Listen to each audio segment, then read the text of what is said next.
Hello everyone, I am Irfan Habib, currently a second year MBBS student from AIMS Bhubaneswar. I have cleared my NEET 2022 with All India rank 594 and the score of 685. So today we will be discussing about chapter number 7, structural organization in animals. অর্থাৎ প্রাণী রাজ্যের মধ্যে যতগুলো জীব রয়েছে বা প্রাণী জগতের মধ্যে যে সমস্ত জীবেরা রয়েছে সেই সমস্ত জীবগুলির মধ্যে কিভাবে তাদের মধ্যে বিভিন্ন অঙ্গ ও প্রত্যঙ্গগুলি কিভাবে সজ্জিত এবং তাদের সংগঠনের যে আমরা দেখেছিলাম যে বিভিন্ন প্রাণীতে বিভিন্ন ভাবে কোষগুলি সংগঠনের স্তর বিভিন্ন হতে পারে সেটা কোষীয় লেভেলের সংগঠনের স্তর বা কলা স্তরের বা হতে পারে অঙ্গ বা অঙ্গতন্ত্র। কিন্তু প্রত্যেকটাতে আমরা জানি যে কিছু না কিছু সংস্থান রয়েছে এবং এই স্পেসিফিক ক্ষেত্রে আমরা এখানে অর্গানাইজেশন দেখছি, অর্থাৎ আমরা এখানে স্পেসিফিক্যালি গঠনগত অঙ্গসংস্থান দেখবো। অর্থাৎ যদি আমি কোনো একটা প্রাণীকে গঠনগত ভাবে সেটাকে ব্যাখ্যা করতে যাই তাহলে যে সমস্ত অঙ্গসংস্থান আমাকে ব্যাখ্যা করতে হবে, তাই তো? তো এবার আমরা অলরেডি বিভিন্ন রকমের জীবের সম্বন্ধে জেনেছি যেগুলো প্রাণী জগতের মধ্যে অবস্থান করে, যেমন সেগুলো হতে পারে এককোষী বা সেগুলো হতে পারে বহুকোষী, তাই তো? এবার যে সমস্ত প্রাণীরা এককোষী তাদের ক্ষেত্রে আমরা জানি একটি মাত্র কোষই রয়েছে যেটি আহ কোষের সমস্ত মৌলিক কার্যসমূহ, যেমন সেটা হতে পারে ডাইজেশন বা পরিপাক, রেসপিরেশন বা শ্বসন, রিপ্রোডাকশন বা জনন, এই সমস্ত কিছু একটি মাত্র কোষের মাধ্যমে হয়। কোন ক্ষেত্রে?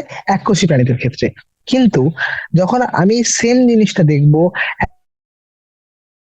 একটা মাল্টি সেলুলার বা বহুকোষী প্রাণীদের ক্ষেত্রে, তো এখানে একটা কমপ্লেক্স বডি, অর্থাৎ এখানে একটা জটিল দেহ গঠন দেখতে পাওয়া যায়, তাই তো? Same basic function are carried out by different group of animals. এবং আমরা যদি এখানে দেখি যে এখানে কি রয়েছে, যে এখানে মাল্টিসেলুলার অর্গানিজম বা বহুকোষী প্রাণীদের ক্ষেত্রে একটা মৌলিক কার্য সময় সেটা একটা গ্রুপ অফ সেল, অর্থাৎ একটা কোষ নয়, বরং কোষের কিছু গুচ্ছ মিলে সেই কাজটাকে বা সেই কার্যটা সমন্বয় করে। যেমন আমি যদি সেম এক্সাম্পল নিই, যেমন পরিপাক পরিপাক একটা মাত্র কোষ করছে না, বরং কোষের একটা গুচ্ছ, তাই তো? কিছু কোষ গুচ্ছ মিলে অ্যাসপিরেশন, কিছু কোষ গুচ্ছ মিলে ডাইজেশন, কেউ জননে সাহায্য করছে কিছুটা মিলে, তাই তো? কিছুটা শ্বসনে, কিছুটা পরিপাকে সাহায্য করে। তো এরকমই একটা সিম্পল, এরকমই একটা সরল গঠন প্রাণী, সরল প্রাণী আমি যদি দেখি, যেমন মনে করো হাইড্রা, তাই তো? আমরা জানি হাইড্রা হচ্ছে কোন পর্বের মধ্যে আসে, হাইড্রা আসছে সিলেন্ট্রার বা নিডেরিয়া, তাই তো? তো এদের ক্ষেত্রে আমরা জানি কোন লেভেল অর্গানাইজেশন দেখা যায়, সেটা হচ্ছে টিস্যু লেভেল অর্গানাইজেশন, তাই তো? কলা স্তরীয় সংগঠন দেখা যায়। অর্থাৎ এখানে কিছু কোষেরা একসঙ্গে সমন্বিত হয়ে একটা স্পেসিফিক কাজ, তাই তো, স্পেসিফিক ফাংশন, নির্দিষ্ট কার্য করতে সক্ষম। তো এই যে কিছু কোষগুচ্ছ মেলে একই টাইপে কাজ করছে, সেগুলোকে একসঙ্গে আমরা কলা বলেছিলাম। তো এই হাইড্রাতে আমি যদি লক্ষ্য করে দেখি, তো হাইড্রাতে এরকম ডিফারেন্ট টাইপ অফ সেল রয়েছে, তাই তো? এবং এদের নাম্বারটা অনেক বেশি, তাই তো? এখানে একটা বা দুটি সেল নয়, বরং থাউজেন্ডস এই নাম্বারটা চলে যায় কোষের সংখ্যা। সেরকমই আমরা যদি হিউম্যান বডিতে দেখি, আমাদের মানব শরীরে, তো মানব শরীরে এই সংখ্যাটা প্রায় কোটিতে চলে যাবে, তাই তো? মিলিয়ন্স। এবং কিভাবে তাহলে এই কোষগুলো একটা দেহের মধ্যে একসঙ্গে কাজ করতে সক্ষম, আমরা সেটাই এই চ্যাপ্টার সম্বন্ধে জানবো, ঠিক আছে? As you have already learn, এবং যদি আমি একটু ভালো করে দেখি, তোমরা এখনো অব্দি আগের ক্লাসগুলোতে বহুকোষী প্রাণীদের আন্তঃকোষীয় যে, আমরা জানি বহুকোষী প্রাণীদের ক্ষেত্রে সিমিলার টাইপের, তাই তো, একই রকমের সেল গুচ্ছ, মানে কোষ গুচ্ছরা মিলে একটা নির্দিষ্ট কাজ করতে সক্ষম। এবার এই যে সংগঠনটা আমি অলরেডি তোমাদের টিস্যু সম্বন্ধে বলেছি, যে যখন একের বেশি কোষেরা একসঙ্গে সমন্বিত হয়ে একটা একই রকমের কাজ, তাই তো, একই রকমের কার্য করতে সক্ষম হয়, এবং এই কোষগুলির মধ্যে নিজেদের মধ্যে যদি সিমিলারিটি থাকে, এরকম না আলাদা আলাদা কোষ, এদের মধ্যেও কিছু এদের মধ্যে কিছু কি দেখা যাবে, এদের মধ্যে কিছু। So what is the tissue বা কলা কি? কলা হচ্ছে যে একের বেশি কোষ, তাই তো, একই রকমের কোষরা যখন একগুচ্ছ হয়ে একটা স্পেসিফিক কোন নির্দিষ্ট কোনো কার্য সম্পাদন করে, সেই সমস্ত কোষগুচ্ছকে একসঙ্গে বলা হয় কলা, তাই তো। এবার তোমরা এখানে কিছু জিনিস যদি লক্ষ্য করে দেখো, যে আমাদের এত কমপ্লেক্স, যত জটিল থেকে জটিল তম প্রাণীদের যদি দেখি, সব প্রাণীদের ক্ষেত্রে এরকম নয় যে ওদের অনেক বেশি কলা রয়েছে। নির্দিষ্ট টোটাল 4টে কলাই রয়েছে, ঠিক আছে। প্রত্যেকটা প্রাণী, যত জটিলতম প্রাণী নিয়ে নিয়ে আমি শুধু যদি করি, সেটা হতে পারে একদম জটিলতম যদি আমাদের মানব শরীরের কথা বলি, বা একদম সিম্পল কোন একটা প্রাণী যদি নিয়ে থাকি আমি, সেটা হতে পারে যাদের ক্ষেত্রে অর্গান সিস্টেম এসছে, যেমন প্লাটিহেলমিনথেস, আসলেমিনথেস, তাই তো। তো সবার ক্ষেত্রেই কিছু নির্দিষ্ট রকমের কলাই দেখা যায়, এবং সেই কলাগুলি টোটাল 4 প্রকৃতির, ঠিক আছে। Total 4 basic types of tissues are present. এবং এর মধ্যে সমস্ত কলাগুলো একটা নির্দিষ্ট অনুপাতে, যেমন মনে করো আমি যদি একটা এক্সাম্পল নিই, ঠিক আছে, একটা এক্সাম্পল হচ্ছে আমি পাকস্থলী নিলাম, স্টমাক, তাই তো। তো এই পাকস্থলীর মধ্যে যে কোনো অর্গান তুমি নিয়ে নাও, যেমন স্টমাক, পাকস্থলী হয়ে গেল, ফুসফুস, হৃৎপিণ্ড, বৃক্ক, সবার ক্ষেত্রেই এই সমস্ত কলাগুলি নির্দিষ্ট একটা অনুপাত এবং বিন্যাসে সংগঠিত হয়। হতে পারে কোনোটাতে আহ একটি কলা বেশি রয়েছে, একটা কলা কম রয়েছে, প্রপোর্শনাল রয়েছে 30%, ঠিক আছে। তো একটা নির্দিষ্ট প্যাটার্ন বা বিন্যাস এবং তার সঙ্গে একটা অনুপাত, এরা প্রপোর্শনাল প্যাটার্ন ইজ মেনটেন বিভিন্ন অঙ্গ তৈরি করতে। আমরা জানি যে কোষটা মিলে কলা তৈরি করে, কলা থেকে অঙ্গ, ঠিক আছে। এবার যখন এক দুই বা দুইয়ের বেশি অঙ্গ একটা নির্দিষ্ট রকমের কার্যকে সম্পাদন করে, যেমন সেটা কিভাবে হতে পারে, সেটা হতে পারে কোন রকম ভৌত বা রাসায়নিক নিঃশ্রের মাধ্যমে। যেমন কিছু প্রাণী রয়েছে, এক্সাম্পল আমি যদি নিই, পরিপাক নালীর কথাই যদি বলি, তো কিছু প্রাণী রয়েছে যাদের ক্ষেত্রে আমি দেখবো আহ শুধুমাত্র একটা পরিপাক নালী রয়েছে। যেমন প্লাটিহেলমিনথেসের ক্ষেত্রে আমরা দেখেছিলাম যে ইনকমপ্লিট একটা পরিপাক নালী পাওয়া যায়, যেখানে মুখছিদ্র এবং পায়ুছিদ্র সেম। কিন্তু অ্যাসালমেন্থিসের ক্ষেত্রে এটা কমপ্লিট হয়ে গেছিল, আলাদা মুখছিদ্র, আলাদা পায়ুছিদ্র পাওয়া গেছে। তো এদের মধ্যে যদি ভালো করে লক্ষ্য করে দেখি, তো পরিপাক নালীর মধ্যে শুধুমাত্র পাকস্থলী আসছে না, এখানে মুখ নামে একটি অঙ্গ আসছে, দেন পাকস্থলী, তাই তো, খাদ্যনালী, হতে পারে ক্ষুদ্রান্ত, বৃহদান্ত, পায়ুছিদ্র। তো এই যে দুই বা দুইয়ের বেশি অঙ্গ, দেখো এরা কিছু না কিছু ভাবে কেউ এনজাইম রিলিজ করছে, কোথাও হয়তো ভৌত ভাবে খাবার ভাঙা হয়, মানে রাসায়নিক বিক্রিয়া কোথাও হচ্ছে, কোথাও ভৌত ভাবে একে অপরের সঙ্গে যুক্ত, তাই তো। এই যে ভৌত বা রাসায়নিক মিথস্ক্রিয়ার মাধ্যমে এরা একই ধরনের কার্য সম্পাদন করছে, এই দুই বা দুইয়ের বেশি অঙ্গ, তখন এই সমস্ত জিনিসগুলোকে আমরা কি বলি? অর্গান সিস্টেম বা অঙ্গতন্ত্র। এবং কিছু অঙ্গতন্ত্রের উদাহরণ একটা তন্ত্র আমি বলে দিলাম, সেটা হচ্ছে পাচন তন্ত্র, ডাইজেস্টিভ সিস্টেম, রেসপিরেটরি সিস্টেম, শ্বসন তন্ত্র। এখানে কি রয়েছে? এখানে তোমার শ্বাসনালী রয়েছে, শ্বাসনালীর সঙ্গে ব্রঙ্কিওল, ব্রঙ্কা, তার সঙ্গে ফুসফুস, এরা সবাই যুক্ত, তাই তো না? তো এই যে এক দুইয়ের বেশি অর্গান, ঠিক আছে। তো এখানে একটা স্পেসিফিক জিনিস আমাদের খুব ফোকাস দিয়ে মনে রাখা উচিত, সেটা হচ্ছে যে কোষ হোক বা সেটা হোক কলা, তাই তো, কোষ, কলা, অঙ্গ, অঙ্গ প্রত্যঙ্গ, সবাই কি করে, একটা নিজেদের কার্য সমূহ গুলোকে বন্টন করে নেয়। এরা এমন ভাবে নিজেদের কার্যগুলোকে সম্পর্ক করে নেয় যে এদের মধ্যে শ্রম বিভাজন পরিলক্ষিত হয়। এবার হোয়াট ইজ শ্রম বিভাজন, সেটা বোঝার চেষ্টা করি। যে যেমন আমি যদি তোমাদের পাচন তন্ত্রের উদাহরণ দিয়ে থাকি, তো পাচন তন্ত্রে এরকম নয় যে প্রত্যেকটা অর্গ্যান সেম কাজ করছে, সবাই আলাদা আলাদা ভাবে শ্রমের বিভাজন রয়েছে। আমি যদি একটা নির্দিষ্ট কোষকে, কলাকে নিয়ে নিই, তো সেই কলার মধ্যে একের বেশি কোষ থাকবে। এবার আমি দেখবো হয়তো কিছু কোষ কি করছে, কিছু কোষ প্রোটেকশন করছে, তার ভিতরে কোষগুলো কিছু করছে।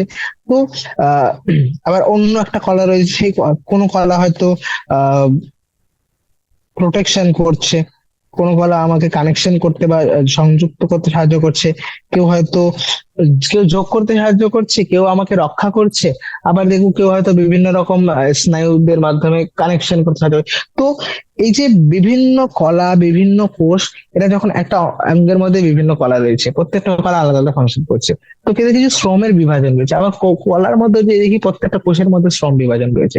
এরকম না যে সবাই মিলে একই রকম কাজ করছে, সবাই মিলে একটা কার্য সম্পাদন করছে, তবে ওদের মধ্যে কিছু শ্রমের বিভাজন রয়েছে। হ্যাঁ, আমি এটা করব, কিছু কোষ, এই দুটি কোষ মিলে এদেরকে সাপোর্ট করবে, এই দুটো কোষ মিলে একে যদি এ খারাপ হয়ে যায় তাহলে একে রিপ্লেস করবে। এই যে সমস্ত কাজগুলো, এই যে শ্রমের বিভাজন, এইটা প্রত্যেকটা প্রাণীতেই দেখা যায়। ঠিক আছে, এবং এরাই হচ্ছে দায়ী কিসের জন্য? একটা প্রাণীকে সামগ্রিকভাবে বাঁচিয়ে রাখার জন্য। যদি এরকম হতো যে আমার শরীরে স্টোমাকও যা করছে, ব্যাংকেও যা করছে, তাহলে কোনো একটা স্পেসিফিক ফাংশনকে পাচন তন্ত্রটা কমপ্লিটই হতো না, তাই তো? তো প্রত্যেকটা অঙ্গের মধ্যে বিভিন্ন শ্রমের বিভাজন দেখা যায়, তেমনি অঙ্গতন্ত্রের মধ্যে শ্রম বিভাজন আছে। পাচন তন্ত্র আলাদা হচ্ছে, শ্বসন তন্ত্র আলাদা। এই জন্য আমাদের বডি এত বেশি ডেভেলপ, বা আমরা এত বেশি উন্নত, আমরা এত জটিলতম প্রাণী হওয়া সত্ত্বেও আমরা বিভিন্ন রকম বেসিক কার্যাবলীকে ইজিলি করতে পারি। তো সেরকম একটা বেসিক অর্গানিজম নিয়ে নাও, তুমি সেটা গোলকৃমি নিয়ে নাও বা চ্যাপ্টাকে নিয়ে নাও, তাদের ক্ষেত্রে আমরা যে দেখি তাদের মধ্যে যে কলা রয়েছে, তাদের মধ্যে যে অঙ্গগুলি রয়েছে, হয়তো তাদের অঙ্গতন্ত্র নেই, কিন্তু সেই অঙ্গগুলোর মধ্যে শ্রমের বিভাজন দেখতে পাওয়া যাবে। হয়তো একের সঙ্গে অপর অঙ্গটা কানেক্টেড নয়, তবে নেফ্রিডিয়া যে কাজগুলো করছে, নেফ্রিডিয়ার মধ্যে অবস্থিত প্রত্যেকটা কলার আলাদা আলাদা কাজ থাকবে, সেই কলার মধ্যে উপস্থিত কোষগুলি আলাদা আলাদা শ্রম বিভাজন করে নেয় বলেই পুরো অর্গানিজমটা, পুরো প্রাণীটা সামগ্রিকভাবে বেঁচে থাকতে সক্ষম।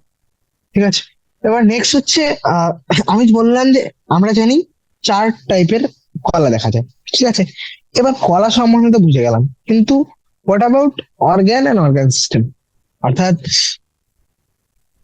অঙ্গ বা অঙ্গতন্ত্র নিয়ে যদি আমি বলতে যাই, তো একটা জিনিস মনে রাখবে যে তোমরা আগের ক্লাসগুলিতে যত সমস্ত বেসিক টিস্যু বলেছো, তো 4 টাইপের বেসিক টিস্যু বললাম, আমি টিস্যুগুলোর নামও বলে দিচ্ছি। সেগুলো হচ্ছে, প্রথম আসবে এপিথেলিয়াল টিস্যু, বা যেটাকে আমরা বলতে পারি আবরণী কলা। তাহলে আবরণী কলা মানে আবরণ করে রাখবে, তাই তো, প্রতিরক্ষার কাজ হিসেবে। নেক্সট হচ্ছে কানেকটিভ টিস্যু বা যোগ কলা। যোগ কলার কাজ কি হবে? তাহলে একের বেশি অঙ্গকে যোগ করা, তাই তো, কানেক্ট করা। দেন 3 নম্বর স্নায়ু কলা, বা যেটাকে বলতে পারি nervous system, nervous tissue, nervous tissue বা হচ্ছে স্নায়ু কলা। এবং আরেকটা রয়েছে, সেটা হচ্ছে মাস্কুলার টিস্যু বা পেশি কলা। এই টোটাল 4টে টাইপেরই কলা রয়েছে। যত অঙ্গ তুমি তুলে নাও যে কোনো অর্গানিজমে, এই 4টে বেসিক টাইপেরই কলা দেখতে পাওয়া যাবে। হয়তো কোনোটাতে একটা কলা বেশি রয়েছে, কোনোটাতে একটি কলা কম রয়েছে। তো বিভিন্ন সংগঠনের এই যে প্রপোর্শনটা বা বিন্যাস এবং অনুপাতটা আলাদা আলাদা হবে, তবে এই 4টে বেসিক টাইপেরই কলা পাওয়া যায়। ঠিক আছে, এবার আমরা দেখেছি যে আহ এই বেসিক 4টে টাইপের কলা মিলেই বিভিন্ন প্যাটার্নে বা বিভিন্ন বিন্যাসে এবং অনুপাতে সজ্জিত হয়ে এরা অঙ্গ গঠন করে, তাই তো? তো এবার আমরা বলো যে একের বেশি অর্গান গুলো আবার মিলে, একের বেশি অঙ্গ মিলে আবার কি করছে? একটা অঙ্গতন্ত্র তৈরি করছে, তাই তো, বহুকোষী প্রাণীদের ক্ষেত্রে। এবার এই যে অর্গানাইজেশনটা বা এই যে সংগঠনটা, এটা কেন জরুরি? এটা কারণ এতে আমরা দেখেছি এফিসিয়েন্সি বা কোষের কার্যকারিতা আরো বৃদ্ধি পায়, এবং একটা উন্নত সময় তো কোঅর্ডিনেশন বা সমন্বয় চলে আসে activities of million of organism. একটা অর্গানিজমে যদি কোটি কোটি কোষ রয়েছে, প্রত্যেকটা কোষের মধ্যে একটা সমন্বয় চলে আসে। এরকম তো না, যদি আলাদা আলাদা ভাবে কাজ করতো তাহলে হয়তো অ্যাজ আ হোল তো পুরো প্রাণীটা বেঁচে থাকতে পারতোই না। কিন্তু যখন এদের মধ্যে শ্রমের বিন্যাস দেখা যায়, আলাদা আলাদা অঙ্গগুলি, আলাদা আলাদা অঙ্গতন্ত্রগুলির মধ্যে যখন এরা নির্দিষ্ট কাজ করে, তখন এদের মধ্যে কিছু সমন্বয় চলে আসে। যেমন আমরা যে দেখি আমাদের পুরো রেসপিরেটরি সিস্টেম বা শ্বসন তন্ত্র, আমাদের পাচন তন্ত্র, এগুলো নয় যে আনকন্ট্রোল, এগুলোকে নার্ভাস সিস্টেম বা হরমোনাল সিস্টেম, তাই তো, তাদের মাধ্যমে আবার সেগুলোকে কন্ট্রোল করা হয়, তাই তো। তো একটা সমন্বয় চলে আসে, এর ফলে কার্যকারিতা অনেক বেশি বৃদ্ধি পায়। ঠিক আছে, তো আমাদের শরীরে উপস্থিত প্রত্যেকটা অর্গান এই 4টে টাইপের কলার মধ্যে যে কোনো এক বা একের বেশি কলা দিয়েই সমন্বিত হবে। এই 4টে কলাই রয়েছে বেসিক। ঠিক আছে। ফর এক্সাম্পল যেমন যদি আমি উদাহরণ দিই, একটা হৃৎপিণ্ডকে তুলে নাও। তো হৃৎপিণ্ডতে চারটে বেসিক টাইপের টিস্যুই পাওয়া যায়। কি কি? এপিথেলিয়া অর্থাৎ আবরণী কলা যেটা বললাম, যোগ কলা, পেশি কলা এবং স্নায়ু কলা। ঠিক আছে। এবার আমরা আরো কিছু আহ সচেতন যদি ভালো করে দেখি, তো আমরা এটাও দেখে থাকি যে অনেক অঙ্গ বা অঙ্গতন্ত্র রয়েছে যেগুলো জটিলতার একটা ডিসসার্নেবল ট্রেন্ড, অর্থাৎ একটা কি বলবো, আহ জটিলতা একটা আপাত মানে প্রবণতা দেখায়। কেমন কেমন যে এদের মধ্যে একটা ট্রেন্ড আছে, বা আমি যে প্রবণতাটা দেখতে পাচ্ছি, এটা কোত্থেকে আসে? তুমি বলতে পারো যে এটা বিবর্তনের কারণে বা ইভলিউশনের কারণেই এই প্রবণতাটা চলে এসেছে। কিভাবে? তুমি ভালো করে লক্ষ্য করে দেখো, যে আমরা বলেছিলাম প্রথমে কিভাবে একটা ইনকমপ্লিট বা অসম্পূর্ণ পরিপাক নালী, তারপর সেখান থেকে সম্পূর্ণ পরিপাক নালী, সম্পূর্ণর মধ্যে হয়তো একদম প্রথমে সিম্পল সরলতম এসেছিল, তারপর সেখান থেকে জটিলতা চলে এসে, এই যে দেখছো স্টেপে স্টেপে কিন্তু আমরা যদি দেখি এটা বিবর্তনের কারণে এই প্রবণতাটা সৃষ্টি হয়েছে সরল থেকে জটিলের দিকে। ঠিক আছে। এবার আমরা এই চ্যাপ্টারে বেসিক্যালি সাধারণত প্রাণীদের কি দেখবো? অঙ্গ সংস্থান এবং শারীর অবস্থান। তবে এটাও মনে রাখতে হবে যে বিভিন্ন উদ্ভিদ বা বিভিন্ন মাইক্রোবসদের ক্ষেত্রে, অর্থাৎ এমন কিছু কিছু অণুজীব বা উদ্ভিদ রয়েছে যাদের ক্ষেত্রে এই অঙ্গ সংস্থান যদি বলি, যেটা আমরা মরফোলজি হিসেবে বুঝি, সেটাই কিন্তু ওদের অ্যাপিয়ারেন্স। যেমন উদ্ভিদের ক্ষেত্রে যদি দেখি, তা উদ্ভিদের ক্ষেত্রে আমি যখন বলছি যে রুট, স্টেম, তাই তো, লিফ মানে হচ্ছে কলা, কাণ্ড, মূল, পাতা, তো এগুলো বাইরে থেকে যেটা আমি ডিসক্রাইব করছি সেটাই কিন্তু ওর বাহ্যিক, তাই তো, বাহ্যিক যেটা আহ রূপ, সেটাই হচ্ছে ওর অঙ্গ সংস্থান। না, আমাদের ক্ষেত্রে এরকম নয়। আমরা বাইরে থেকে কি দেখতে পাচ্ছি? বাইরে থেকে একটা বডি দেখতে পাচ্ছি, ভিতরে আবার দেখবো হয়তো এখানে কি রয়েছে, ফুসফুস রয়েছে, এখানে হৃৎপিণ্ড রয়েছে, তাই তো। তো আমাদের ক্ষেত্রে আলাদা, but in case of any micro বা অনেক অণুজীবের উদ্ভিদের ক্ষেত্রে এটা একই টাইপের হয়ে যায়। ঠিক আছে। এবার সেক্ষেত্রে অ্যানাটমি, প্রাণীদের অভ্যন্তরীণ অঙ্গ সংস্থার অধ্যয়নটা চলে আসে। ঠিক আছে। যেটা আমরা কি করি, মরফোলজি অফ ইন্টারনাল অর্গান, অ্যানাটমির মাধ্যমে, তাই তো, আমরা তখন সেটাকে ডিসকাস করে থাকি। ওকে। এবার এই চ্যাপ্টারে আমরা বেসিক্যালি মরফোলজি অ্যান্ড অ্যানাটমি এই সম্পর্কে আমরা শুধুমাত্র আভ্যন্তরীণ বাহ্যিক নয়, বাহ্যিকের সঙ্গে সঙ্গে অভ্যন্তরীণ গঠনও দেখবো। সেটা হচ্ছে ফ্রগের, যেটা ভার্টিব্রেট রিপ্রেজেন্ট করছে। ভার্টিব্রেট কোন পর্বের মধ্যে আসছে? আমরা জানি এটা কর্ডাটা পর্বের মধ্যে আসছে, এবং ভার্টিব্রেট ছিল কি, এটা উপপর্ব, তাই তো। তো এখানে ফ্রগ বা ব্যাঙের মাধ্যমে ঠিক স্পেসিফিক্যালি যেমন অ্যাম্ফিবিয়া প্রাণীটাকে দেখছি, তাই তো, অ্যাম্ফিবিয়া উভচর, তাই তো। উভচরের সঙ্গে সঙ্গে আমরা এর মধ্যে ভার্টিব্রেটের ফিচার গুলো পাবো, তাই তো, মেরুদণ্ডী প্রাণীদের ফিচার গুলো পাবো। তার সঙ্গে সঙ্গে আমরা কিন্তু এর মধ্যে কর্ডাটার ফিচার গুলো, কারণ কর্ডাটা পর্বের মধ্যে আসছে, এবং অবশ্যই প্রাণীদের তো ভাবেই, কারণ প্রাণী রাজ্যের মধ্যেই অন্তর্ভুক্ত। তো ব্যাঙের আমরা এখানে অভ্যন্তরীণ এবং তার সঙ্গে সঙ্গে কিছু বাহ্যিক বৈশিষ্ট্য নিয়ে ব্যাখ্যা করবো। ঠিক আছে। যেমন ব্যাঙের প্রথম যদি একদম বেসিক কথা বলি, তো ব্যাঙ হচ্ছে, এদের বসবাস কোথায়? আমরা জানি এদের নাম হচ্ছে উভচর। এবার উভচর কেন বলছি? কারণ এরা দু জায়গায় অবস্থান করে, অর্থাৎ একই সঙ্গে যেমন এরা জলেও পাওয়া যায় এদেরকে, তেমনি এদেরকে স্থলেও পাওয়া যায়, তাই তো। এবার কেন এই কথা আমাদের মাথায় আসবে? সো দেখো, উভচরের একটা ফিচার দেখা যায়, সেটা কি, যে উভচর প্রাণীরা, যেমন উদাহরণ দিচ্ছি তোমাদেরকে, ব্যাং। ব্যাং যেমন তোমাকে স্থলে পাবে, তেমনি তুমি স্বাদু জলেও পাবে। ঠিক আছে। এবং এরা কোন শ্রেণীর মধ্যে আসে? সেটা হচ্ছে উভচর শ্রেণী, অ্যাম্ফিবিয়া অফ ফাইলাম কর্ডাটা, পর্ব কর্ডাটা, এবং উপপর্ব ভার্টিব্রেট বা মেরুদণ্ডী। The most common species of frog found in India, ইন্ডিয়ায় যে কমন টাইপের ব্যাংকটা পাওয়া যায় সেটা হচ্ছে রানা টাইগ্রিনা। ঠিক আছে। রানা টাইগ্রিনা। ওকে।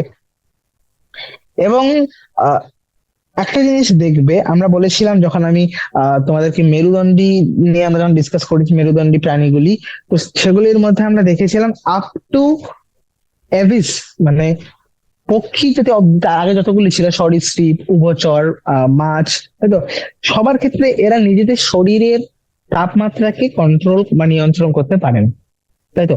বাইরের যেটা তাপমাত্রা থাকে, সেই তাপমাত্রা এদের শরীরের মধ্যে চলে আসে। এরা নিজেদের তাপমাত্রাকে কন্ট্রোল করতে অক্ষম।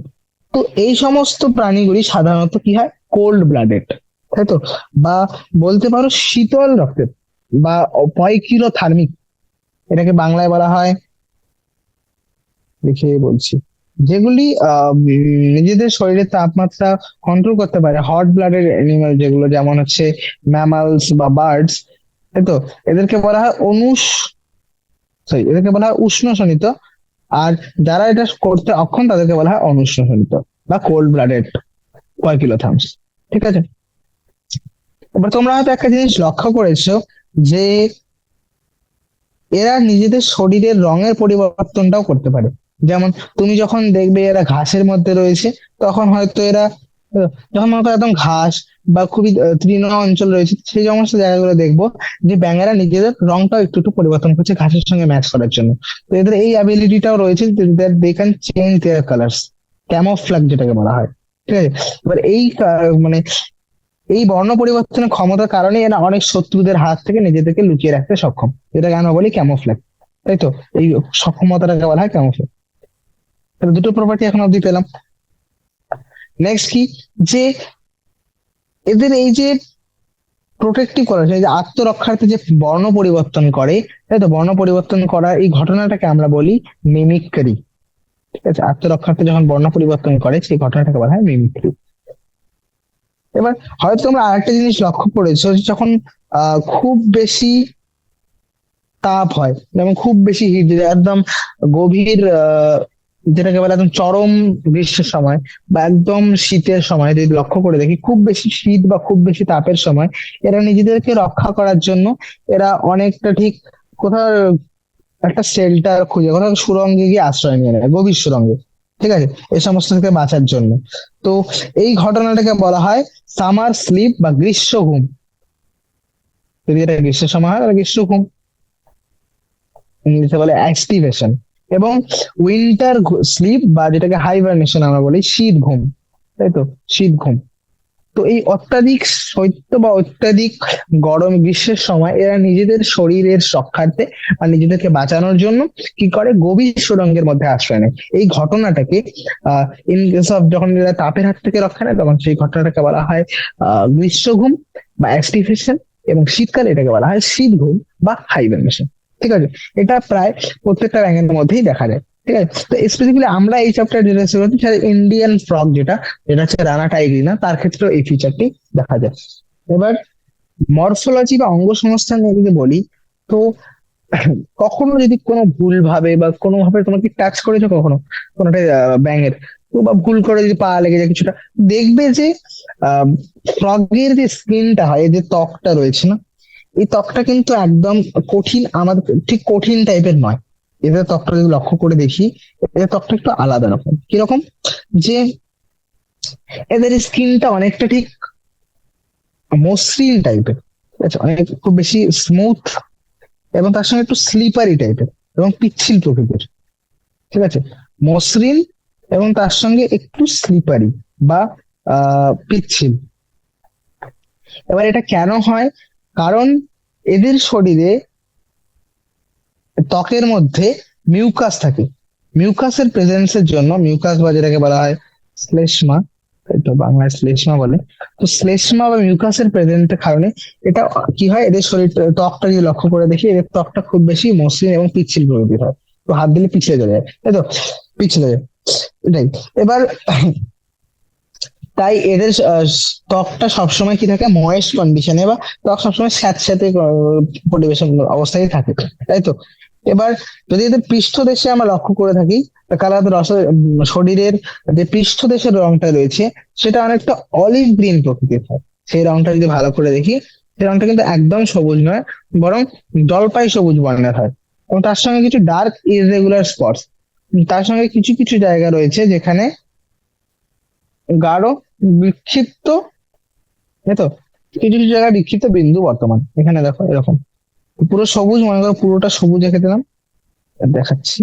আহ, জলপাইগুড়ি নয় এটা, বাট জলপাইগুড়ি রঙের মধ্যে কিছু কিছু জায়গায় বিক্ষিপ্ত এরকম কিছু স্পট দেখতে পাওয়া যায়, বিক্ষিপ্ত কিছু গাঢ় বিক্ষিপ্ত বিন্দু কিছু পাওয়া যায়। ঠিক আছে, এটা হচ্ছে তো পৃষ্ঠদেশের গঠন, মানে পৃষ্ঠদেশের রঙটা।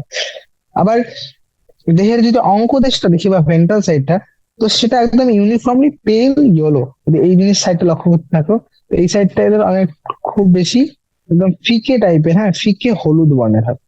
Yellow colour. তোমরা কি জানো যে আহ ব্যাঙ কখনো জল পান করে না, কিন্তু তবুও এদের শরীরের মধ্যে জল চলে আসে। কিভাবে, যে আহ এদের যে ত্বক রয়েছে, এই ত্বকের মাধ্যমে এরা জল শোষণ করে নিতে পারে।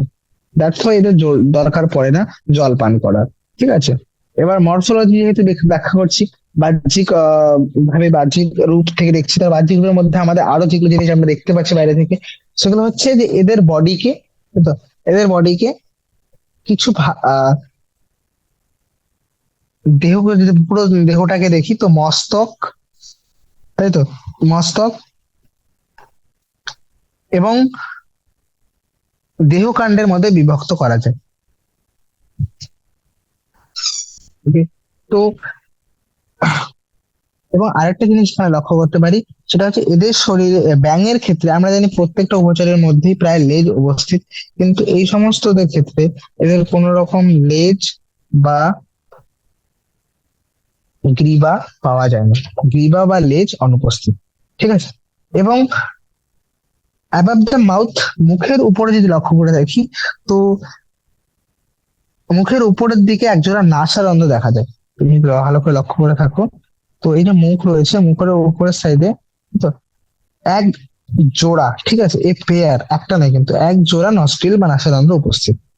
ঠিক আছে, নাক আমাদের যেমন রয়েছে না, এদের সেরকম নাসারন্ধ্র রয়েছে শুধু। ঠিক আছে, স্পেসিফিক কোনো নাকের মতো গঠন নেই, কিন্তু ফুটো রয়েছে দুটো, তো নাসারন্ধ্র উপস্থিত, দুটো রন্ধ্র উপস্থিত। ঠিক আছে, তাই কি বললাম যে দেহ দুটো ভাগে বিভক্ত রয়েছে, মাথা আর কাণ্ড। এবং এদের কোন রকম, আমাদের যেমন শরীরের মধ্যে গলা বা জিভ রয়েছে, গলা বা যেটা গ্রীবা বলে, সেটা এদের অনুপস্থিত। ঠিক আছে, নেক বা টেল অ্যাবসেন্ট। এবং তার সঙ্গে মুখের উপরের অংশের দিকে এক জোড়া নাসারন্ধ্র পাওয়া যায়। এবার এদের যে চোখ রয়েছে, ঠিক আছে, ভালো করে যদি লক্ষ্য করি, তো এদের চোখ দুটো স্ফীত, মানে চোখ দুটো কিরকম বেরিয়ে আসে, যেটা বলে না যে বাল্জ, আমাদের চোখ একটু ভিতরের দিকে থাকে, এদের চোখটা একটু স্ফীত, ফুলে থাকে। And it is covered by nictitating membrane that protects them while in water. যখন এরা জলের মধ্যে থাকে, তো জলের মধ্যে চোখের মধ্যে জল চলে যেতে পারে, তো সেটাকে রক্ষা করার জন্য একটি পর্দা থাকে, যেটা তৃতীয় পর্দা আমরা বলি, দ্যাটস কল্ড নিকটিটেটিং মেমব্রেন। আমরা জানি আমাদের শরীরেও এই নিকটিটেটিং মেমব্রেন আমাদের চোখের মধ্যেও কোণার দিকে পড়ে থাকে, এটা একটা ভেস্টিজিয়াল অর্গান, তাই তো, কিন্তু এদের ক্ষেত্রে এটা অ্যাক্ট করছে বিকজ, তাহলে এই যে একটা বিবর্তনের একটা লিঙ্ক পাওয়া যায় যে হ্যাঁ, কোনো না কোনো অ্যানসেস্টরে, আমাদের কোনো না কোনো অ্যানসেস্টরে এটা উপস্থিত ছিল। কোনো না কোনো উভচরের ক্ষেত্রে আমরা দেখতে পাচ্ছি যে হ্যাঁ, নিকটেডি মেমব্রেনের কাজ রয়েছে আমাদের শরীরে, যেহেতু আমরা জলের মধ্যে সেরকম যাই না, জলের মধ্যে বসবাস করি না, তাই নিকটেডিং মেমব্রেনটা বেশ সিজিয়াল হয়ে গেছে। সেরকমই উভচরদের ক্ষেত্রে এই চোখটা স্ফীত, এবং তার সঙ্গে নিকটেডিং মেমব্রেন রয়েছে বা নিকটেডিং পর্দা, এটাকে তৃতীয় পর্দা বলা হয়। এই পর্দাটা কি করে, যখন এরা জলের মধ্যে অবস্থান করে তখন চোখগুলিকে রক্ষা করতে সক্ষম। ঠিক আছে, on either side of eyes, চোখের যদি দুদিকে দেখি, চোখের দুদিকে মেমব্রেনাস টিম্প্যানাম, তাই তো, প্রতিটি চোখের উভয় পাশে উপস্থিত রয়েছে টিম্প্যানাম পর্দা দিয়ে, টিম্প্যানাম পর্দা রয়েছে, যার কাজ কি সাউন্ড সিগন্যাল বা শব্দ তরঙ্গ গুলিকে গ্রহণ করা। এখানে দেখতে পাচ্ছ টিম্প্যানাম এখানে। ঠিক আছে, দ্য ফোর লিম্স বা এদের যে অগ্রপথ এবং পশ্চাৎপদ, এরকম না যে অগ্রপথ কিছু মডিফাই হয়ে গেছে, আমরা অগ্রপথ এবং পশ্চাৎপদ দুটোই মিলেই এদেরকে সুইমিং বা সাঁতার, চলাচলে, দেন তার সঙ্গে সঙ্গে লাফাতে, লিপিং অ্যান্ড বারোইং অলসো, গর্ত খুঁড়তে, এরা আমি বলেছিলাম শীত ঘুম বা গ্রীষ্ম ঘুমের সময় এরা গর্ত খুঁড়ে একদম সুড়ঙ্গের মধ্যে লুকে থাকে, তো সেই গর্ত খুঁড়তেও এরা সাহায্য করে এই পায়াগুলি। ঠিক আছে, এবং পশ্চাৎপদ যদি লক্ষ্য করে দেখি, তো পশ্চাৎপদের মধ্যে 5টা আঙ্গুল থাকে, 5 ডিজিটস, এবং সেগুলি লার্জার হয়, দে আর লার্জার, এরকম। ঠিক আছে, এবং তার সঙ্গে অনেক তুলনায় বড় এবং পেশিবহুল হয়ে থাকে। অন্যদিকে ফোর লিম্ব গুলো বা অগ্রপদগুলি দেখি, তো অগ্রপদের মধ্যে শুধুমাত্র 4টে আঙ্গুল দেখতে পাওয়া যায়, এবং সেগুলি তুলনামূলকভাবে অনেকটা ছোট হয়ে থাকে। ঠিক আছে, তো পায়ে পিছনের পাটা একটু বেশি পেশিবহুল এবং বেশি বড় হয়ে থাকে। ভালো করে লক্ষ্য করে দেখো, এই পাটা একটু বেশি বড় লাগছে না? এবং এর মধ্যে 5টা আঙ্গুল রয়েছে, এটা 4টে আঙ্গুল, এবং এটা একটু ছোট টাইপের, তাই তো। এবার আরেকটা জিনিস এখানে লক্ষ্য করতে পারো যে feet have web digits that help in swimming. এদের পায়ে যদি লক্ষ্য করো, তো অঙ্গ, যে আঙ্গুল রয়েছে তাদের মধ্যে লিপ্ত বা একে অপরের সাথে যুক্ত, এরকম না আমাদের যেমন যে দেখি প্রত্যেকটা অঙ্গ আলাদা আলাদা, তাই তো, এরকম আমার প্রত্যেকটা আঙ্গুল আলাদা আলাদা, এদের এরকম, এদের তুমি যদি ভালো করে লক্ষ্য করে, এরকম কানেকশন রয়েছে, এরকম কানেকশন, এরকম ডিজিট রয়েছে বা ডিজিট গুলোর মধ্যে এরকম কানেকশন দেখতে পাচ্ছি। তো এই যে কানেকশন বলে লিপ্ত পদ, এবং এই লিপ্ত পথের কারণেই এরা সাঁতারে সাহায্য পায়, তাই তো? অনেকটা ঠিক দেখছো এর কারণে এরা সাঁতারে বেশি সক্ষম ভাবে সাঁতার করতে সক্ষম, ঠিক আছে? এবার আরেকটা জিনিস দেখেছি যে হ্যাঁ, বাইরে থেকে আগে দেখাচ্ছে, হ্যাঁ, ব্যাঙের ক্ষেত্রে সেক্সুয়াল ডাইমরফিজম বা যৌন দৃঢ়তা লক্ষ্য করা যায়, তো পুরুষ ব্যাঙ এবং স্ত্রী ব্যাঙকে আমরা দেখে শনাক্ত করতে পারি। যেমন সেগুলো কি, যে পুং ব্যাঙ যেটা রয়েছে, পুরুষ ব্যাঙরা, পুরুষ ব্যাঙদের ক্ষেত্রে শনাক্তকারী বৈশিষ্ট্য হলো যে এদের দেহের মধ্যে শব্দ শব্দ উৎপাদনকারী স্বরধ্বনি পাওয়া যায়। দেখো, এদের যে ভোকাল স্যাক গুলো রয়েছে সেগুলো শব্দ উৎপন্ন করতে সক্ষম। আমরা দেখি না শীতকালে যে সরি, অনেক সময় বৃষ্টির সময় আমরা ব্যাঙের ডাক শুনি, তাই তো? এই ব্যাঙের ডাক গুলো কারণে এই পুরুষ ব্যাঙদের মধ্যে কিছু ভোকাল স্যাক বা কিছু স্বরথলি রয়েছে যেগুলো শব্দ উৎপাদন করতে সক্ষম। এবং তার সঙ্গে সঙ্গে এদের আঠালো পট্টে একটা কপুলেটরি প্যাড রয়েছে, ঠিক আছে? On the first digit of volume, অগ্রপদের যদি প্রথম আঙ্গুলটা দেখি, তো প্রথম আঙ্গুলের মধ্যে সঙ্গমকালে সহায়ক একটা প্যাড টাইপের, একটা পট্টি টাইপের থাকে, যেটাকে আমরা বলি কপুলেটরি প্যাড, ঠিক আছে? তাহলে ভোকাল স্যাক একটা হয়ে গেল, sound producing vocal sac, copulatory pad, ঠিক আছে? এবং এই জিনিসগুলি স্ত্রী ব্যাঙের মধ্যে অনুপস্থিত, ঠিক আছে? তাহলে পুং ব্যাং আর স্ত্রী ব্যাংকে আমরা কিভাবে আলাদা করতে পারি? এক হচ্ছে শব্দ উৎপাদনকারী ভোকাল স্যাক, আর হচ্ছে আহ অগ্রপদের যে প্রথম আঙ্গুলটি রয়েছে তার মধ্যে উপস্থিত আঠালো পট্টি বা কপুলেটরি প্যাড, ঠিক আছে? নেক্সট, যদি শরীরস্থানিক গঠনের কথা বলি, আমরা কি কি দেখলাম? অঙ্গ সংস্থান দেখলাম, তাই তো? যে বাহ্যিক রূপ কিরকম আছে। তবে এবার আমি যদি ইন্টারনাল অর্গানস এর কথা বলি, অভ্যন্তরীণ গঠন কিরকম, সেটা হচ্ছে অ্যানাটমির মধ্যে আসবে। তো সেই শারীরস্থানিক গঠনের কথা যদি বলি, তো এখানে আমাদেরকে বিভিন্ন অর্গান যেগুলো রয়েছে, অর্গান সিস্টেম আমরা জানি, যেহেতু অ্যাম্ফিবিয়ান কোয়াড্রাটা সিস্টেম মধ্যে আসলে অবশ্যই এখানে আমরা অঙ্গতন্ত্র পাবো, অর্থাৎ একের বেশি অঙ্গ মিলে একটা স্পেসিফিক কার্য করতে সক্ষম হবে। তো এই যে অঙ্গতন্ত্রগুলি রয়েছে, এবং আমরা জানি এরা যেহেতু অনেকটা ডেভেলপ, তো বিভিন্ন অঙ্গতন্ত্রে পাবো, শুধুমাত্র পাচন তন্ত্র নয়, পাচন তন্ত্রের সঙ্গে শ্বসন তন্ত্র, তার সঙ্গে আহ স্নায়ুতন্ত্র, তাই তো? বিভিন্ন অর্গান সিস্টেম বা বিভিন্ন অঙ্গতন্ত্র রয়েছে, যেমন পাচনতন্ত্র, যেমন সংবহন তন্ত্র, শ্বসন তন্ত্র, স্নায়ুতন্ত্র, রেচনতন্ত্র, জননতন্ত্র, ঠিক আছে? এবং প্রত্যেকটির মধ্যে একের বেশি অঙ্গ নিয়ে এরা তৈরি, এবং একটা ওয়েল ডেভেলপড স্ট্রাকচার, এবং এদের কিছু নির্দিষ্ট কার্য করতে এরা সক্ষম, ঠিক আছে? এবার ডাইজেস্টিভ সিস্টেম বা পৌষ্টিক তন্ত্র যদি কথা বলি, তো পৌষ্টিক তন্ত্রের মধ্যে পৌষ্টিক নালী এবং তার সঙ্গে পৌষ্টিক পাচক, বলতে পারো পাচক গ্রন্থি, অর্থাৎ এদের ক্ষেত্রে কিরকম, আমাদের যেরকম সেরকমই একটা পাচন নালী রয়েছে, ঠিক আছে? তার সঙ্গে অ্যাসোসিয়েটেড কিছু গ্ল্যান্ড বা কিছু গ্রন্থি রয়েছে যেগুলো পাচনে সাহায্য করে, ঠিক আছে? এই দুটো মিলে পুরো আহ পুষ্টিতন্ত্রটাকে গঠন করে। এবার আমরা জানি যে ব্যাঙেরা আহ এতে এলিমেন্টারি ক্যানালটা শর্ট, এতে যদি পাচন নালীটা দেখি, পাচন নালীটা ছোট পাচক নালী। ভালো করে লক্ষ্য করো, এই পাচন নালীটা আলাদাভাবে দেখানো হয়েছে এখানে, এটা হচ্ছে oesophagus, liver, stomach, intestine, rectum and cloacal tract, ঠিক আছে? ঠিক আছে, তার সঙ্গে লিভার দেখতে পাচ্ছি আমরা এখানে। এবার দেখো, তো এদের পাচন নালীটা ছোট হয়, অবশ্যই ব্যাঙের ক্ষেত্রে ছোটই হবে।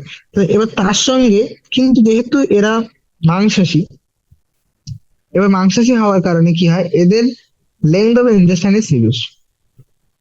তো এদের যে ইন্টেস্টাইন বা এদের যে তুমি বলতে পারো যে অন্ত্রগুলো রয়েছে, ক্ষুদ্রান্ত বৃহদান্ত অন্ত্রের দৈর্ঘ্যটা অনেক ছোট, এবার অন্ত্রের দৈর্ঘ্য যদি ছোট হয় যায়, তো অটোমেটিকলি পাচন নালীটা খুবই ছোট হয়, ঠিক আছে? দৈর্ঘ্যটা কম, ঠিক আছে, লেন্থটা কম পাচন নালী। এবার পাচন নালীর মধ্যে কি কি অংশ রয়েছে, তো সেগুলি আমরা জানি। মুখ কোথায় খুলবে? মুখগহ্বরের মধ্যে, তাই তো, বাকাল ক্যাভিটি, যেটা থেকে এখানে মাউথ গিয়ে বাকাল ক্যাভিটিতে খুললো, সেখান থেকে সেটা লিড করবে বা সেখান থেকে জন্ম নেবে কিসের? ইসোফেগাস, বা যেটাকে আমরা বলি গলবিল, না, ইসোফেগাস যখন আসবে, ইসোফেগাস কি দিয়ে খুলবে? ইসোফেগাস গলবিলের মাধ্যমে খুলবে। তো গলবিলের মাধ্যমে বা ফ্যারিংস এর মাধ্যমে গিয়ে খুললো কোথায়? খাদ্যনালীতে বা ইসোফেগাসে, গ্রাস নালী যেটাকে বলি। সেখান থেকে গ্রাস নালী হচ্ছে একটা খুবই ছোট একটা টিউব প্রকৃতির, আসলে ছোট নলের মতো, ঠিক আছে? যেটা গিয়ে পরে কিসের জন্ম দিল? যেখান থেকে জন্ম নেবে হচ্ছে পাকস্থলী, এখানে গিয়ে পাকস্থলীতে মুক্ত হবে এবং পাকস্থলী থেকে সেটা কন্টিনিউ হবে। পাকস্থলী থেকে সেটা পরবর্তীতে আমরা যদি দেখি অন্ত্র, অন্ত্র থেকে শেষে পায়ু, তাই তো, এবং পায়ু গিয়ে লাস্টে পায়ু ছিদ্রের মাধ্যমে বাইরে মুক্ত হয়ে যাবে। তো এটাই প্রথমে দেখো মুখ কোথায় খুললো, মুখ গহ্বরে। মুখ গহ্বর থেকে এখানে ফ্যারিংস এর মাধ্যমে অর্থাৎ গলবিলের হয়ে এটা গ্রাসনালী, গ্রাসনালী খুবই একটা ছোট নল প্রকৃতির, যেটা কন্টিনিউ করলো কি হিসেবে, পাকস্থলী বা স্টোমাক হিসেবে, এবং স্টোমাক পরে কন্টিনিউ হয় অ্যাজ অন্ত্র, তার তখন একটা ক্রাস্ট পেয়ে গেছে এবং সেখান থেকে আলটিমেটলি রেকটাম বা পায়ু, এবং সেখান থেকে বাইরে বেরিয়ে দেয় হচ্ছে পায়ুতন্ত্রের মাধ্যমে, সরি পায়ু ছিদ্রের মাধ্যমে, এটাকে আমরা বলি এবং পায়ু ছিদ্রটা কি কোথায় অবস্থিত, সেটা হচ্ছে ক্লোয়াকা। ক্লোয়াকা নিয়ে আলাদাভাবে ডিসকাশন হবে। এবার দেখো, আমি পাচন নালী বা পৌষ্টিক নালী নিয়ে কথা বললাম, এবার পাচক গ্রন্থিও কিছু রয়েছে। আমরা বলেছিলাম যে পুরো পৌষ্টিক তন্ত্রটা পৌষ্টিক নালী এবং তার সঙ্গে পাচন গ্রন্থি দিয়ে গঠিত। এবার এখানে মেইন যে গ্রন্থিটার নাম আসে সেটা হচ্ছে লিভার বা যকৃৎ। যকৃৎ কি করে, যকৃৎ সিক্রেটস বাইল, এরা বাইল বা পিত্তরস ক্ষরণ করে। যে পিত্তরস গুলো সঞ্চয় কোথায় হয়, এক্সাক্ট হিউম্যানের মতোই গল ব্লাডার বা পিত্তথলিতে। আরেকটা গ্রন্থির পৌষ্টিক গ্রন্থি রয়েছে, পাচক গ্রন্থি রয়েছে, সেটা হচ্ছে প্যানক্রিয়াস বা যেটাকে আমরা বলে থাকি অগ্নাশয়। এই অগ্নাশয় কি করে, এ কিছু পাচক অগ্নাশয় রস স্খলিত করে, প্যানক্রিয়াটিক জুস, যেগুলোর মধ্যে কি থাকে, ডাইজেস্টিভ এনজাইম, কিছু এমন উৎসেচক যেগুলি পাচন তন্ত্রে সাহায্য করে, পাচক করতে সাহায্য করে, তাই তো। এবার পুরো জিনিসটা বোঝাতে হবে, এই যে মেকানিজমটা কিভাবে এরা ডাইজেশন বা পোস্ট সবকিছু পাচন করে। তো প্রথমে খাবার যখন মুখের মধ্যে আসে, তো খাবারটাকে ক্যাপচার করা হয় বা খাবারটাকে যদি তুমি বোঝো কিভাবে খাবারটাকে এরা সংগ্রহ করে, তো খাবারটা সংগ্রহ করে এদের শরীরের মধ্যে উপস্থিত যে বাইলোব, দুই লোবযুক্ত যে টাংটা রয়েছে বা যে জিহ্বাটা রয়েছে, সেই জিহ্বার মাধ্যমে এরা প্রথমে খাদ্যটাকে সংগ্রহ করে। তারপরে খাদ্যটিকে পাচন করা হয় পাকস্থলীর মধ্যে উপস্থিত, পাকস্থলীর মধ্যে পাকস্থলীর আন্তঃপ্রাকারের মধ্যে যে সমস্ত কিছু কোষ রয়েছে যেগুলো কি রিলিজ করে, হাইড্রোক্লোরিক অ্যাসিড এবং তার সঙ্গে সঙ্গে পাকস্থলীয় রস, তাই তো, পাচক পাচক রস, কিন্তু পাকস্থলী পাচক রস এবং তার সঙ্গে হাইড্রোক্লোরিক অ্যাসিড, এই দুটো মিলে পুরো ফুডটাকে ডাইজেস্ট করে ফেলে বা খাদ্যটাকে পাচন করে ফেলে, ঠিক আছে, খাদ্য পরিপাক করে ফেলে। এবার এই যে খাবারটা হলো, এটা কিন্তু কমপ্লিট ডাইজেস্টেড হয় না, পার্সিয়ালি ডাইজেস্টেড, অর্ধপাচিত অবস্থায় থাকে, যেটাকে আমরা বলি কাইম। এই খাবারটাকে বলা হয় অর্ধপাচিত, খাবারটাকে কি বলা হয়, কাইম, পার্সিয়ালি ডাইজেস্টেড ফুড, যেটাকে আমরা বলছি কাইম। এবার এই কাইমটা তারপরে পাকস্থলী থেকে কোথায় আসছে, ক্ষুদ্রান্তের মধ্যে, যেটা হচ্ছে ডিওডিনাম। প্রথম পার্টটা পাকস্থলীর পরে প্রথম পার্ট যেটা আসছে সেটা হচ্ছে ডিওডিনাম। ওই ডিওডিনামের মধ্যে অর্ধপাচিত খাদ্য আসার পর গল ব্লাডার, যেখানে আমরা জানি যে লিভার থেকে পিত্ত রসগুলি গিয়ে পিত্তথলির মধ্যে বা গল ব্লাডারের মধ্যে সজ্জিত হয়েছিল, সেখান থেকে সেই বাইলগুলো বা পিত্ত রসগুলি এই ডিওডিনামের মধ্যে খরিত হয় এবং তার সঙ্গে প্যানক্রিয়াস, প্যানক্রিয়াস থেকে যে মানে অগ্নাশয় থেকে যে অগ্নাশয় রসগুলো খরিত হয়েছিল সেগুলো গিয়ে এবার এই দুটোই একসঙ্গে, ঠিক আছে, এরা ভালো করে লক্ষ্য করো, এটা ডিওডিনাম রয়েছে, স্টমাক এখানে ফিনিশড, ঠিক আছে, তো এখানে প্যানক্রিয়াস,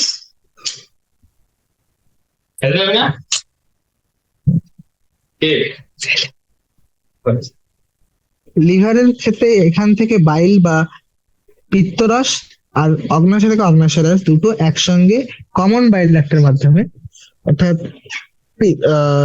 কমন পিত্তনালী, সে কমন পিত্তনালী কমন বাইলেট সিবিডি যেটাকে বলে, সেটার মাধ্যমে গিয়ে ডিওডিনামের মধ্যে রিলিজ হয়। এবার ডিওডিনামের মধ্যে যখন অগ্নাশয় রস এবং তার সঙ্গে সঙ্গে পিত্তরস দুটো একসঙ্গে খরিত হলো, তারপরে সেই বাইল বা পিত্তরসগুলি কি করে, এরা ফ্যাট বা স্নেহ জাতীয় খাবারগুলিকে ইমালসিফাই করে। অন্যদিকে ইমালসিফাই মানে অবদ্রব, মনে করে অনেক বড় একটা ফ্যাট রয়েছে, তো বাইল কি করছে, সেটাকে ছোট ছোট ছোট ছোট ক্ষুদ্র ক্ষুদ্র পার্ট, ছোট ছোট ড্রপ, তাই তো, ড্রপ হিসেবে করে দেয়, এটা অবদ্রবে পরিণত করে দেয়। যাতে কি হতে পারে, এই যে উৎসেচক গুলি রয়েছে, আমরা জানি যখন আমরা ছোট ছোট ড্রপ করি তখন ড্রপের মধ্যে সারফেস এরিয়াটা বেড়ে যায়, তাই তো? তো বিস্তার যদি বেড়ে যায় তাহলে উৎসেচক বেশি পরিমাণে অ্যাক্ট করতে পারবে। তাহলে এটা স্নেহ জাতীয় পদার্থের উপর এটা বাইরের কাজ বা পিত্তরসের এটা কাজ হলো।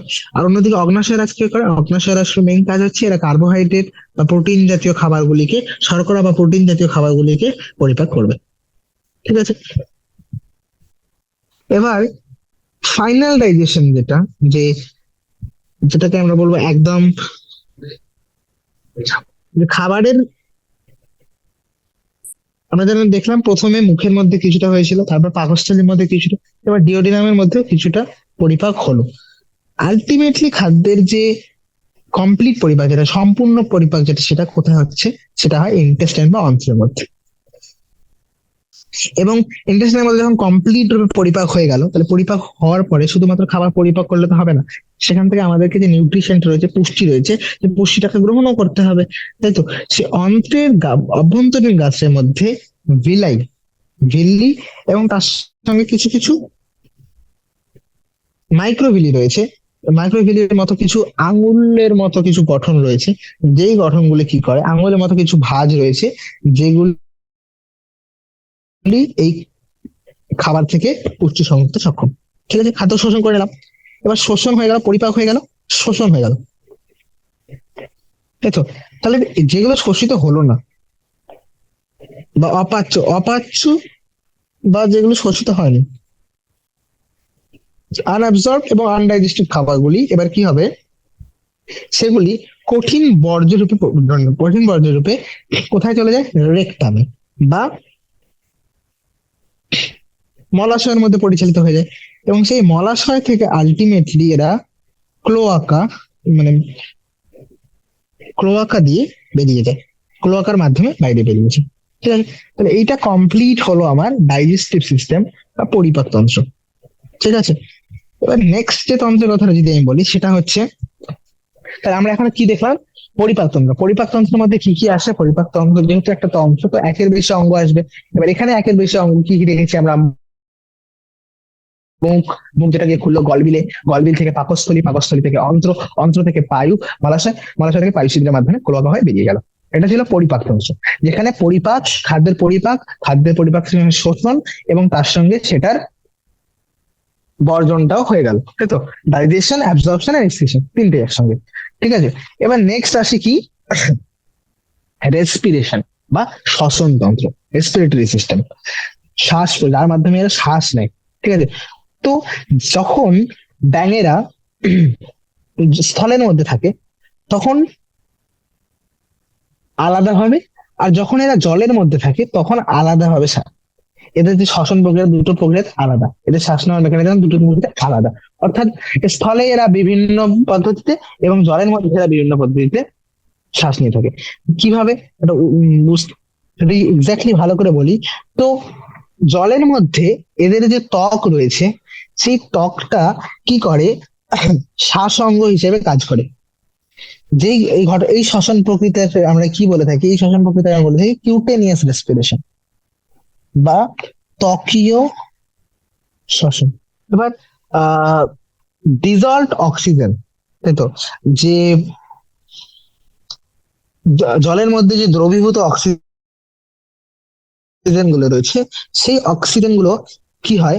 জলের মাধ্যমে, তাই তো, সেই অক্সিজেন গুলি এই ত্বকের মাধ্যমে ডিফিউশন প্রক্রিয়ায় বা ব্যাপন পদ্ধতিতে জলে দ্রবীভূত অক্সিজেন গুলো ত্বকের মাধ্যমে শরীরে প্রবেশ করে। আর যে সমস্ত এক্সক্রিটেড থাকে যেমন CO2, সেটা কি হয়? বেরিয়ে যায়।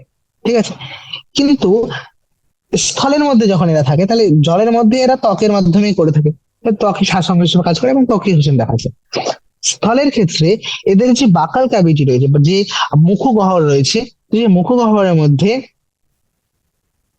এদের মুখগহ্বর বা বাকাল ক্যাভিটি, ত্বক বা স্কিন এবং তার সঙ্গে ফুসফুস, এরা সবাই মিলে রেসপিরেটরি অর্গান হিসেবে কাজ করে। কোথায়? যখন এরা ল্যান্ডে থাকছে বা জলে, স্থলের মধ্যে রয়েছে। তো রেসপিরেশন বাই লাংস যখন ফুসফুসের মাধ্যমে শ্বসন হয়, সেই ঘটনাটাকে বলা হয় পালমোনারি রেসপিরেশন। তাই তো? বা যেটাকে আমরা বলতে পারি যে ফুসফুসের শ্বসন। তাই তো? এবং ফুসফুস কি? তোমাদের বলি, হোয়াট ইজ পালমোনারি রেসপিরেশন আমি বললাম যে ফুসফুসের মাধ্যমে মেইনলি হয়, এটা হচ্ছে লাংসের মাধ্যমে হয়। What is lungs? যে না, লাংস বা ফুসফুস হলো এক জোড়া, এখানে দেখো, এখানে দেখো ফুসফুস দেখানো হয়েছে, এই যে লাংস, তো হোয়াট ইজ লাংস? এরা হচ্ছে এক জোড়া পিঙ্ক কালারের, যদি তুমি ডাইসেক্ট করে দেখো, যদি আমরা কেটে দেখি একটা ব্যাংকে, তো কি কি রঙের দেখতে পাবো? অ্যাপিয়ার কিরকম হবে? পিঙ্ক রঙের বা গোলাপি বর্ণের। গোলাপি বর্ণের থলির মতো দেখতে একজোড়া ফুসফুস থাকে এদের শরীরে, ঠিক আছে? এবং এটা কোথায় থাকে? শরীরের যদি দেখি, শরীরের ঊর্ধ্বাংশের দিকে অবস্থিত। এটা যদি বডি হয়, বডির উপরের পার্টের দিকে রয়েছে, ঠিক আছে, ঊর্ধ্বাংশে অবস্থিত। এবং বাতাস যখন শরীরের মধ্যে, যখন শরীরের মধ্যে যদি বলি এয়ার কিভাবে এন্টার করে, তো বাতাস শরীরের মাধ্যমে নাসারন্ধ্রের মাধ্যমে, নস্ট্রিলস বা নাসারন্ধ্র যেগুলো রয়েছে, সেই নাসারন্ধ্রের মাধ্যমে বায়ু প্রথমে মুখগহ্বরে প্রবেশ করে বা বাকাল ক্যাভিটিতে প্রবেশ করে, নাসারন্ধ্রের মাধ্যমে মুখগহ্বরে প্রবেশ করে, সেখান থেকে সেটা কোথায় চলে যায়? ফুসফুসে গেছে, ঠিক আছে। এবার যখন মনে করো এরা শীত ঘুম বা গ্রীষ্ম ঘুমের মধ্যে, স্থলের মধ্যেই যখন এরা কোথাও মাটি খুঁড়ে একদম গভীরের মধ্যে বসবাস করছে, শীত ঘুম বা গ্রীষ্ম ঘুমে, সেই সমস্ত কন্ডিশনে এদের যে শ্বসন প্রক্রিয়া বা শ্বাসের বিনিময়, গ্যাসীয় বিনিময়, সেটা কিভাবে হয়? সেটা মেইনলি হয় ত্বকের মাধ্যমে। তাহলে তখন কোন টাইপের রেসপিরেশন দেখতে পাবো? কিউটেনিয়াস রেসপিরেশন বা ত্বকীয় শ্বসন, তাই তো? বোঝা গেছে। তাহলে এখন অব্দি আমরা কি কি দেখলাম? দুটো পার্ট দেখলাম। এক হচ্ছে এদের পরিপাকতন্ত্র, আর হচ্ছে শ্বসন তন্ত্র। পরিপাকতন্ত্র যেটার মাধ্যমে এরা পাচন করছে, যে সমস্ত খাবার আসছে, খাবারগুলিকে পরিপাক করা, সেটাকে শোষণ করা এবং তারপর সেটাকে বের করে নেওয়া। এবং এখানে লক্ষ্য করে দেখি, আমরা এখানে দেখতে পাচ্ছি মাউথ, মাউথ দেখানো হয়নি তো, মাউথ, তারপরে বাকাল ক্যাভিটি বা মুখগহ্বর, এবং সেখান থেকে এই যে গল ব্লাডটা এদিকে দেখে নেওয়া হয়েছে, গল ব্লাডটা বা গল বিলের মাধ্যমে গিয়ে খুললো কোথায়? গ্রাসনালীতে। গ্রাসনালী থেকে সেটা কন্টিনিউ হলো অ্যাজ দ্য পাকস্থলী, পাকস্থলী অন্ত্র, রেকটাম বা মলাশয়, সেখান থেকে ক্লোয়াকার অ্যাপারচার বা ক্লোয়াকা দিয়ে বাইরে বেরিয়ে গেল। এবং এট দ্য সেম টাইম আমি যদি রেসপিরেটরি অংশ থেকে, রেসপিরেটরি এখানে শুধুমাত্র লাংস বা ফুসফুসকে দেখানো হয়েছে, তার সঙ্গে ভালো করে যদি লক্ষ্য করে, তাহলে স্কিন যে রয়েছে, স্কিনটা যে ময়েস্ট, তাই তো? এই যে এদের স্যাঁত স্যাঁতে একটা ত্বক রয়েছে, এই ত্বকেরও একটা সিগনিফিকেন্স রয়েছে। যখন এরা শীত ঘুম বা গ্রীষ্ম ঘুম করে, সেই সময় এদেরকে শ্বাস গ্যাসীয় বিনিময়ে সাহায্য করে। এবং এট দ্য সেম টাইম যখন এরা জলের মধ্যে বসবাস করে, জলের মধ্যে এই ত্বকের মাধ্যমেই কি হয়? গ্যাসের বিনিময় হয়ে থাকে, ঠিক আছে। তো অলরেডি দুটো পার্ট হয়ে গেল। এবার নেক্সট যদি আমরা দেখি, সেটা কি? সেটা হচ্ছে সংবহন তন্ত্র বা ভাস্কুলার সিস্টেম বা সংবহন তন্ত্র। এবার আমরা বলেছিলাম যে মেরুদণ্ডী প্রাণীদের ক্ষেত্রে ক্লোজ সার্কুলেটরি সিস্টেম কিন্তু, সরি, বিভিন্ন পর্বগুলির মধ্যে ক্লোজ সার্কুলেটরি সিস্টেম আর সংবহন তন্ত্র অর্থাৎ হচ্ছে কিভাবে শরীরের মধ্যে বিভিন্ন গ্যাস এবং পুষ্টিয় দ্রব্যগুলি কিভাবে সংবহন হচ্ছে। প্রাণীদের ক্ষেত্রে আমরা দেখেছিলাম ট্রাকিয়া, সরি, প্রাণীদের ক্ষেত্রে আমরা দেখেছিলাম ওদের জাইলেম ফ্লোয়েম রয়েছে। তো আমাদের ক্ষেত্রে কি রয়েছে? আমাদের ক্ষেত্রে কিছু সংবহন তন্ত্র রয়েছে। সেই সংবহন তন্ত্রের ক্ষেত্রে আমরা সার্কুলেটরি সিস্টেম দেখেছিলাম, বিভিন্ন পর্ব রয়েছে, যেমন আর্থ্রোপোডা, সন্ধিপথ, অঙ্গুরিমাল এবং কর্ডাটা, এই দুটির মধ্যেই শুধুমাত্র বদ্ধ প্রকৃতির সংবহন তন্ত্র দেখা যায়। এবার যেহেতু ব্যাং বা উভচর প্রাণীরা ভার্টিব্রাট বা মেরুদণ্ডীর মধ্যে আসে, মেরুদণ্ডীটি পর্ব কর্ডাটায় আসে, এবং কর্ডাটার মধ্যে তাহলে কি বদ্ধ সংবহন তন্ত্র রয়েছে। তাহলে সেক্ষেত্রে ব্যাঙের ক্ষেত্রে আমি যে সংবহন তন্ত্রটা পাবো, সেটা কিরকম হবে? ক্লোজ টাইপের। এবার ক্লোজ টাইপের যখন বললাম আমি বদ্ধ প্রকৃতির, বদ্ধ প্রকৃতির কথার অর্থ হচ্ছে যে এদের ক্ষেত্রে যে রক্ত সংবাহিত হচ্ছে, সেটা সবসময় একটা আহ সবসময় কি রয়েছে? পাইপের মধ্যে, সবসময় নালীর মাধ্যমে পরিবাহিত হচ্ছে। এরকম নয় যে কখনো গিয়ে খোলা স্পেসের মধ্যে কোথাও গিয়ে খুলে গেল রক্ত, এরকম নয়। আমরা দেখবো যে অন্যান্য প্রাণী যাদের ওপেন টাইপ রয়েছে, তাদের ক্ষেত্রে একটা গহ্বরে গিয়ে খুলে যায়, সেখানে ডাইরেক্টলি কোষ বা যেগুলো কোষগুলি রয়েছে, কোষগুলি ডিরেক্টলি রক্ত বা লিম্ফের ভিতরে থাকে, তার সঙ্গে তার সংস্পর্শে আসে এবং সেখান থেকে বিনিময়। এখানে এরকম কিছু নয়। এখানে এরা সবসময় প্রথমে শিরা, তাই তো, শিরা, ধমনী, ক্যাপিলারি, তো ক্যাপিলারির মাধ্যমে এরকম সবসময় রক্ত কি থাকে? নালীর মধ্যেই আহ বর্জিত থাকে, মানে বাইন্ডেড থাকে। তো এইটা হচ্ছে ক্লোজ টাইপের, এবং ক্লোজ টাইপ হওয়ার কারণে এটা খুব কার্যকরী, কারণ এর মাধ্যমে আমরা কন্ট্রোল সিস্টেমটা বেশি পাই, ঠিক আছে? সংবাদ অন্তরকে নিয়ন্ত্রণ করাটা আরো বেশি সহজ হয়ে যায়। ওকে। তো ব্যাঙের ক্ষেত্রে শুধুমাত্র ব্লাড সার্কুলেটরি সিস্টেম, এখানে আমরা যে শুধু ভাস্কুলার সিস্টেম রয়েছে, তার সঙ্গে লিম্ফ্যাটিক সিস্টেম বা যেটাকে আমরা লসিকা তন্ত্র উপস্থিত, তাই তো? তাহলে উন্নত মানের সংবহন তন্ত্র, যেটা হচ্ছে বদ্ধ প্রকৃতির সংবহন তন্ত্র, তার সঙ্গে এদের লসিকা তন্ত্র উপস্থিত। এবার রক্ত সংবহন তন্ত্রের মধ্যে কি কি থাকে? সেগুলো হচ্ছে হৃৎপিণ্ড, রক্তবাহ এবং রক্ত। লসিকা তন্ত্রের মধ্যে আসে লসিকা, লিম্ফ চ্যানেল বা লসিকা বাহুগুলি এবং লিম্ফ নোড বা লসিকা গ্রন্থিগুলি। ঠিক আছে। What is the heart? As আমাদের যেরকম শরীরে সেরকমই হার্ট হচ্ছে বা হৃৎপিণ্ড হচ্ছে একটা পেশিবহুল অঙ্গ, যেটা কোথায় অবস্থিত? বডির আপার কোয়াড্রেন্ট, তাই তো? তাহলে বডি ক্যাভিটির ঊর্ধ্বাংশের দিকে, দেহ গহ্বরের ঊর্ধ্বাংশে উপস্থিত। এবং এর মধ্যে তিনটে চেম্বার পাবো আমি এক্স্যাক্টলি যে দেখি, তিনটে চেম্বার, দুটো অলিন্দ এবং একটা নিলয়। ঠিক আছে।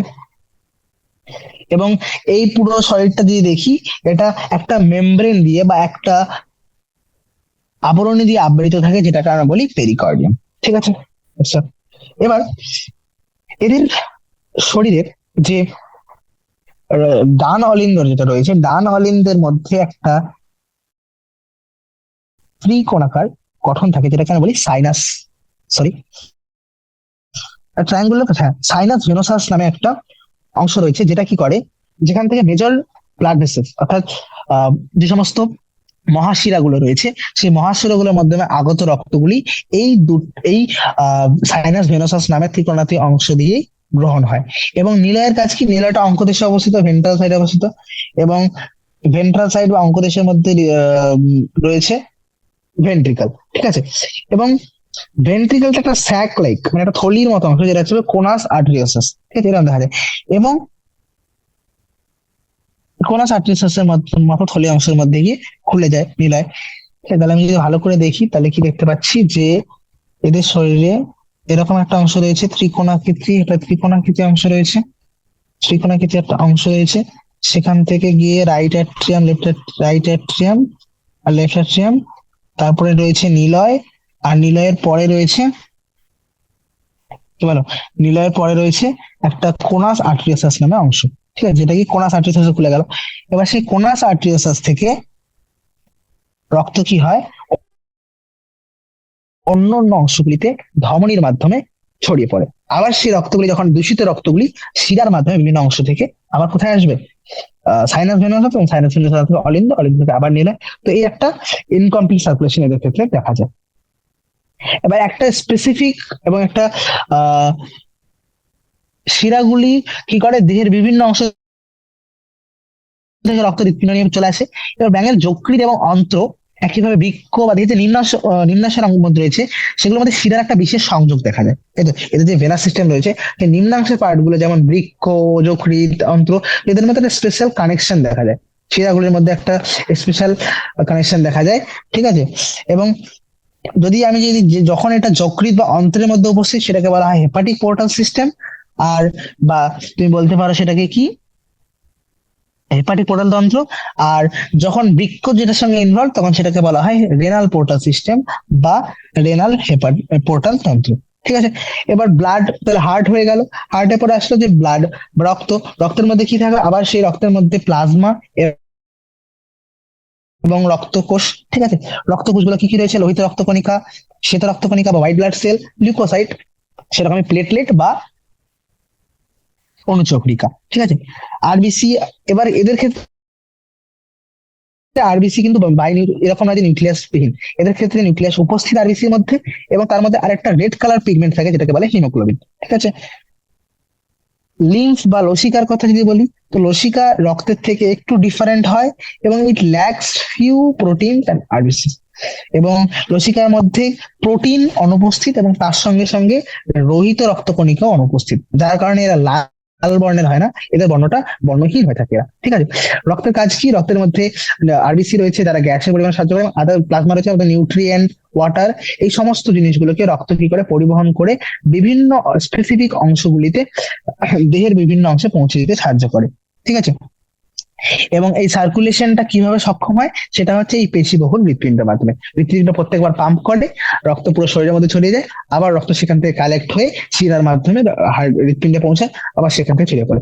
তো এই একটা ঘটনা রয়েছে সংবহন তন্ত্রের এটা। এবং সবসময় আমরা দেখছি রক্ত কি হয়েছে, রক্ত বাহের মধ্যে পরিণত হচ্ছে, এটা একটা বদ্ধ প্রকৃতির সংবহন তন্ত্র এখানে দেখা যায়।